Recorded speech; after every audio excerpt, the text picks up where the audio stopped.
Pasal pakai kuasa bergaduh dengan peniaga. Baru Menteri Wilayah dapat Datuk Wah, tak betul tu. Ini satu perkara yang sangat becik lah. Dia kena gigit. Bukan, gigit-gigit tak tahu hal. Kenapa bergaduh? Patutnya dalam keadaan kerajaan wilayah baru ni, buat macam Anwar Musa dulu, Datuk Seri Anwar Musa dulu. Dia bagi orang berniaga. Tak ada lesen, bagi lesen. Pengawasan ni hantar, awak ada lesen? Tak ada, dia bagi. Nah, dia ambil lesen dah, besok tak pejabat. Tak, macam itu lah. Baru dapat Datuk Seri, tak lama kena tarik balik kot kan. Gaduh ni, memalukan. Wanita, perempuan dah berniaga lama, lebih-lebih 20 tahun. Tak ada apa benda ni. Ini satu dahsyat dia. Malu lah. Itu yang nak bagi tu komen. Tak ada lesen, bagi lesen. Kan, senang aja. Tak susah. Lesen ketat. Macam kau sampan ni juga lekas. Bos ni semua wanita.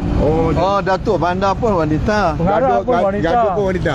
Cawangan pun wanita. Datuk Seri Anwar dia bagus. Dia test ni kan. Tapi kalau punya ini keadaan teruk lah. Tak settle lah, malu lah.